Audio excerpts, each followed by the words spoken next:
Jacob Greenberg descreveu nosso mundo como uma matriz 20 anos antes do lançamento do primeiro filme Matrix. Para ele, esse sistema era ciência, não ficção científica. E ele estava prestes a provar sua teoria quando desapareceu misteriosamente para nunca mais ser encontrado. Esse é o mistério do desaparecimento não resolvido de Jacob Greenberg. Jacob Greenberg tinha 12 anos quando sua mãe morreu de um tumor cerebral. Esse momento triste de sua vida o motivou a estudar o cérebro humano. E como resultado, ele passou a juventude estudando psicologia e neurofisiologia. Por fim, após terminar um doutorado, montou um laboratório no México e passou a pesquisar como o cérebro reage a diferentes estímulos. Greenberg estava a caminho de uma carreira brilhante na academia. Tudo o que ele tinha que fazer era se ater ao que fosse considerado normal em sua área. Mas o que Jacob estava prestes a descobrir era tudo menos normal. Tudo começou com um convite inesperado. Em 1975, o cientista foi convidado para Los Pinos, como era chamada a sede da presidência mexicana na época. Quem convidou Greenberg? A irmã do presidente Margarita López Portillo, uma famosa socialite defensora das culturas indígenas. Além de tê-lo convidado para a sede da presidência mexicana, Portillo também apresentou, naquela ocasião, uma mulher misteriosa ao cientista, a conhecida Dona Pachita. No papel, a estranha mulher era cantora de cabaré e vendedora de bilhetes de loteria. No entanto, o que a tornou famosa foi seu trabalho paralelo de curar pessoas com procedimentos paranormais. Nada do que ela fazia parecia pertencer à ciência médica. Mesmo assim, as pessoas disputavam a chance de passar por seus tratamentos. Ela curava a cegueira, tornava mulheres estéreis e inférteis e até mesmo trazia pessoas de volta da beira da morte. Ninguém na comunidade científica tradicional acreditava nos resultados dos procedimentos de Pachita, mas Greenberg decidiu manter a mente aberta. E o que ele pôde ver mudou toda a sua perspectiva sobre a vida. Dona Pachita logo se tornaria a mentora do cientista. Desde então, eles começaram a escrever com riqueza de detalhes sobre as cirurgias espirituais realizadas por Pachita. Em um desses livros, Greenberg descreveu que Pachita era capaz de materializar e desmaterializar objetos, órgãos, tecidos, e ele tinha uma explicação científica para essas ações sobrenaturais. A teoria de Greenberg era baseada na manipulação das estruturas mais fundamentais da realidade, ou como ele chamava, na manipulação de estruturas energéticas. Em seus trabalhos posteriores, o cientista investigaria e explicaria como Pachita realizava esses milagres. Em diferentes momentos da vida, Dona Pachita foi perseguida pelo governo mexicano. Ela era acusada de cometer o crime de praticar feitiçaria de acordo com as investigações que sofria. Contudo, sempre que era localizada, Pachita simplesmente desaparecia. Durante muitos anos, o governo tentou deter Pachita, mas nunca conseguiu encontrá-la de fato. Quando as coisas esfriavam, mesmo após anos de sumiço, ela voltava, parecendo não ter envelhecido nenhum dia. Essas idas e vindas de Pachita faziam as pessoas acreditarem que ela havia encontrado uma maneira de sair completamente da realidade. E esse fato é importante porque, anos depois, Greenberg desapareceria da mesma forma. Só que ele nunca mais reapareceu. Jacob sumiu pouco antes de apresentar sua teoria definitiva. A ideia de que a realidade, como nós conhecemos, é apenas uma espécie de holograma que podemos afetar diretamente com nossos cérebros. Mas como Greenberg chegou a essa conclusão? Observando Pachita. Em 1987, o cientista lançou sua obra mais popular, Los Chamanes de México, Os Xamãs do México. Essa obra tinha 6 volumes e foi escrita em um curto espaço de tempo, como se ele estivesse possuído por algum espírito. E o resultado foi um intenso fluxo de consciência capturado, com mais de 1.200 páginas. O principal argumento do livro era que o México vivia em um estado de subjugação que o fez perder seu senso de identidade ao longo de séculos de influência estrangeira. Essa influência fez com que as tradições xamânicas do país fossem descartadas em favor da interpretação materialista ocidental da realidade. Greenberg não queria que a ciência ocidental limitasse suas pesquisas. Então, em vez de usá-la para descartar os xamãs que conheceu, ele decidiu usar a ciência para explicar o trabalho deles. E foi assim que Greenberg se tornou um dos primeiros acadêmicos a comparar o nosso mundo a uma Matrix décadas antes dos filmes. E ele não precisava de obras de ficção científica, porque pôde ver de perto os inúmeros feitos sobrenaturais de Dona Pachita. Ele dedicou um volume inteiro de sua principal obra exclusivamente para descrever os feitos dessa xamã. E, de acordo com o livro, Pachita realizava suas cirurgias espirituais usando uma faca que era herança de família. E ela alegava ser sobrinha de Montezuma e irmã do imperador azteca Cuauhtémoc.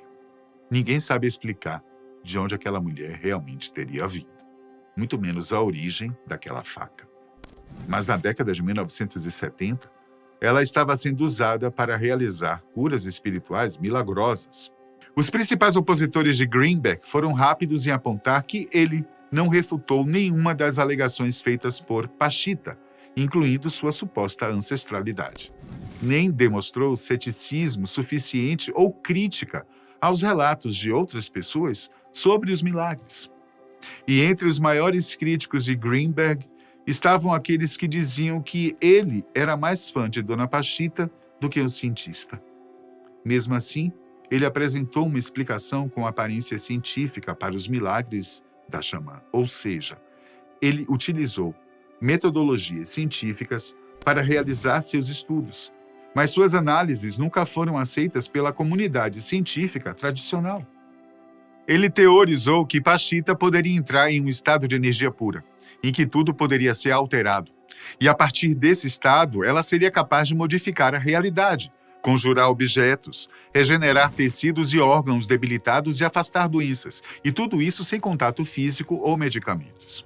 Por ser cientista e conhecer as exigências da produção acadêmica, Greenberg sabia que explicações sem evidências não teriam valor. Então começou a criar experimentos que poderiam provar que vivemos em uma espécie de matriz, manipulável através de estados alterados de consciência. Para isso, ele precisou do apoio de outros colegas acadêmicos, mas esses não tinham paciência com suas alegações. Rejeitavam sua teoria e diziam que seria impossível prová-la. Mesmo assim, isso não impediu Greenberg, que acreditava firmemente naquilo que via e presenciava. Desde então, ele passou anos aprimorando sua teoria, que mais tarde ficou conhecida como teoria sintérgica.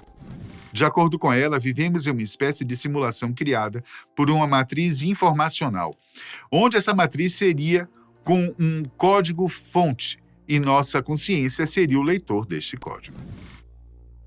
Hoje, essa teoria é até considerada em alguns campos da ciência, mas de uma forma bastante diferente, mais próxima das neurociências e dos estudos sobre o poder da mente sobre nossas ações, sem necessariamente defender a existência literal de uma matriz.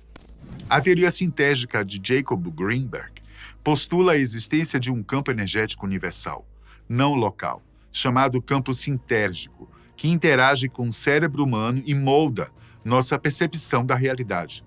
Essa teoria busca integrar neurociência, física quântica e experiências espirituais. Para Greenberg, a experiência sobrenatural seria criada quando o código da matriz é executado pela nossa consciência. Segundo ele, os xamãs, como Pachita, podiam alterar seu estado consciente de leitores de código para escritores de código, podendo assim modificar a própria estrutura da realidade. E para provar ao menos uma parte de sua teoria, Greenberg criou um experimento envolvendo 2 participantes com eletrodos conectados à cabeça, tentando se comunicar telepaticamente. Depois que os participantes passaram algum tempo meditando com o objetivo de estabelecer uma conexão, eles foram separados. Um deles permanecia em uma sala isolada, enquanto o outro era levado para outra sala, onde era bombardeado com sons e flashes de luz, e o resultado foi surpreendente. Em quase 25% dos casos, a atividade de ondas cerebrais de ambos revelou reações simultâneas. Aparentemente, os 2 cérebros estavam reagindo aos mesmos sons e flashes, mas apenas um deles estava sendo exposto a esses estímulos. Em outras palavras, os participantes pareciam estar telepaticamente entrelaçados por um curto período de tempo.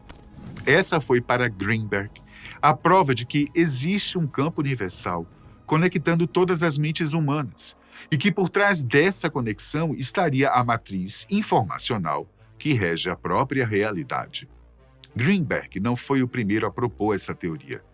O físico teórico John Wheeler, famoso por ter cunhado o termo buraco negro, propôs o princípio antrópico participativo, ou seja, a ideia de que todo o universo foi criado por seus observadores.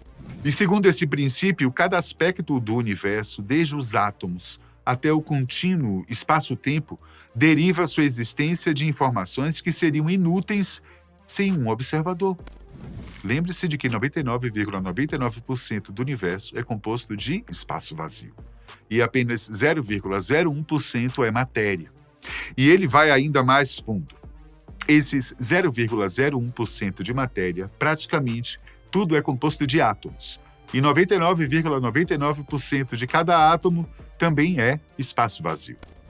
Assim sendo, quanto mais se observa, mais vazio se encontra.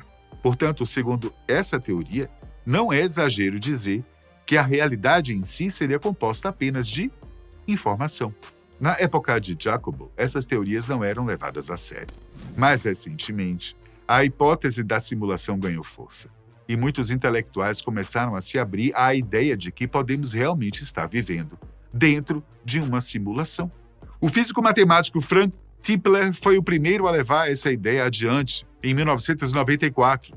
O filósofo Nick Bostrom levou o tema ao mainstream em 2001. Mas na década de 1980, quando Jacobo tentava defender sua teoria da matriz informacional, ele era tratado como piada.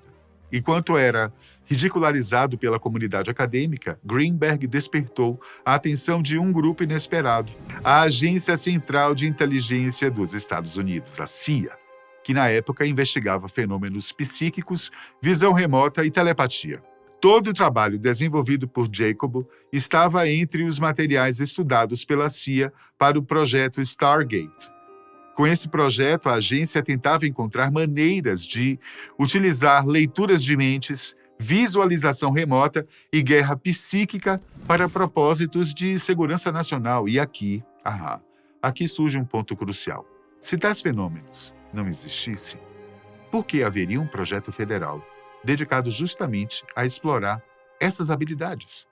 O projeto Stargate permaneceu ativo por mais de 2 décadas. E durante todo esse período, a CIA realizou experimentos buscando alcançar experiências extracorpóreas, ou seja, ações voluntárias fora do corpo físico, sem utilizar os órgãos dos sentidos. No entanto, tudo isso acontecia, claro, em segredo, enquanto o mundo exterior continuava alheio às experiências que Jacobo já havia descrito. Enquanto isso, Greenberg tentava criar um experimento definitivo, capaz de calar todos os seus opositores de uma vez por todas. Afinal, os primeiros testes poderiam ser facilmente contestados, desde a manipulação de câmeras até a falsificação de resultados. Foi então que ele precisou pensar em um novo experimento, algo que não pudesse ser manipulado ou que fosse quase impossível de falsificar. Nos últimos dias antes de seu desaparecimento, Greenberg contou à filha, Estusha, que estava indo para Katmandu, capital do Nepal, participar de uma série de meditações. E essa viagem era apenas uma forma de viabilizar seu grande experimento. Replicar em larga escala os testes de atividade cerebral entre meditadores posicionados em 2 continentes diferentes. Um experimento desse porte, com múltiplos observadores independentes, seria praticamente impossível de ser desmentido e seria, enfim, a prova final da teoria de Jacobo. Contudo, a experiência nunca aconteceu. Em 8 de dezembro de 94, Jacobo Greenberg desapareceu sem deixar rastros. No início, não houve uma busca imediata, pois era difícil saber se ele estava realmente desaparecido ou apenas recolhido em meditação no Nepal. 4 dias depois, seus irmãos começaram a desconfiar, especialmente porque Jacobo não apareceu para a própria festa de aniversário. Desde então, ele foi oficialmente dado como desaparecido. A mídia local tentou divulgar o caso, acreditando que se estivesse no México, logo seria encontrado. Porém, ao mencionar a possibilidade de ele estar fora do país em Katmandu, os jornais mexicanos perderam o alcance. Algo terrível poderia ter acontecido com ele. Felizmente, sua filha Estucha era vocalista da banda Cielo y Tierra, o que significava que ela tinha acesso à televisão e poderia utilizar a mídia para ajudar nas buscas por seu pai. A partir de então, Estucha começou a aparecer em programas de TV pelo mundo, chegando a oferecer recompensas em dinheiro para quem soubesse do paradeiro do pai. Os familiares começaram a receber várias ligações com supostos avistamentos de Jacobo, mas nenhum deles era verdadeiro, pois as pessoas não sabiam descrever Greenberg corretamente. O policial mexicano Clemente Padilha foi designado para analisar as denúncias telefônicas. Esse oficial era conhecido no país por sua fama de não deixar nenhum caso sem solução. Além das ligações, Padilha também verificou o sistema de controle de passaportes do México. E foi aí que ele descobriu que não havia nenhum registro de saída de Jacobo Greenberg do país, nem indícios de que alguém com documentos falsos tenha deixado o México no mesmo período. Em seguida, Padilha investigou os registros de entrada no Nepal e também não encontrou nada. Sendo assim, aparentemente, ele não havia saído do México, e muito menos chegado a Katmandu. E isso restringiu a área de investigação ao território mexicano ou aos 3 países que fazem fronteira terrestre com ele: Estados Unidos, Guatemala e Belize. Nessa etapa da investigação, Padilha encontrou um único avistamento que parecia confiável. Uma mulher contou que, ao passar com seu cachorro em um bairro de Boulder, no Colorado, viu um homem muito parecido com Greenberg. Quando perguntada como conhecia a aparência de Jacobo, ela respondeu que era leitora da revista Scientific American e que tinha visto uma foto do cientista em uma de suas edições. E ainda durante seu testemunho, ela disse algo que Padilha não esperava. Aparentemente, Greenberg estava sendo seguido por 2 homens de terno. E ele parecia saber disso, mas não tentava fugir. Ou seja, ou estavam garantindo sua segurança ou garantindo que ele não falasse com ninguém. Quem eram esses homens? Bom, Padilha usou sua posição, influência e suas conexões para entrar em contato com a maior agência de inteligência do continente, a CIA. E mais uma vez o investigador foi surpreendido. A CIA sabia exatamente quem eram os 2 indivíduos de terno que seguiam um homem em Boulder naquela noite. Eles foram identificados como Rick Howard e Marina Velasco, 2 agentes da CIA. Nesse momento, Padilha acreditou ter desvendado mais um mistério. Se a agência estava monitorando Greenberg, bastaria que o governo mexicano solicitasse informações oficiais ao serviço de inteligência norte-americano, não? Só que não foi o que aconteceu, não. Padilha foi subitamente retirado do caso, sem uma explicação satisfatória, e nenhum dos seus sucessores seguiu a linha de investigação que ele havia traçado. Convencido de que se tratava de uma perseguição estatal, Padilha pediu demissão do cargo que ocupava. Depois disso, e por muito tempo, a segunda esposa de Jacobo, Teresa Mendoza, passou a ser considerada a principal suspeita de seu desaparecimento, já que foi a última pessoa a vê-lo. Além disso, a polícia interceptou mensagens de Greenberg, nas quais ele reclamava de como estava sendo torturado mentalmente por ela. A justificativa de Teresa era que sentia ciúmes do marido por ele estar dedicando cada vez mais tempo ao trabalho e a deixando de lado. Bom, principalmente na época do desaparecimento, já que sua pesquisa inovadora começava a ganhar notoriedade. Após todos esses acontecimentos, Teresa foi diagnosticada com transtorno bipolar, algo que ela já sabia, mas que nunca havia informado aos familiares. E isso deixou os que conviviam com Greenberg ainda mais inquietos, pois alguns passaram a acreditar que Teresa poderia ter sido plantada na vida do cientista por forças interessadas em controlar sua pesquisa. Comportamentos estranhos de Jacobo nos últimos dias antes de desaparecer também aumentaram as suspeitas sobre Teresa. Segundo familiares, ele havia descoberto que estava sendo vigiado e não estava mais dormindo em casa. Passava as noites dormindo dentro do carro. O caso Teresa também se tornou um novo mistério, pois 1 ano após o desaparecimento de Greenberg, ela também sumiu sem deixar qualquer rastro. Atualmente, 29 anos após o desaparecimento do cientista, o caso, continua sem solução. Esse enigma continua intrigando pessoas ao redor do mundo. O campo de pesquisa de Greenberg, o desaparecimento sem explicações e os indícios de encobrimento fascinam especialmente aqueles que buscam conhecimento esotérico. Para muitos, tudo isso é um sinal claro de que havia algo sendo escondido. Afinal, a CIA estava interessada em seus estudos.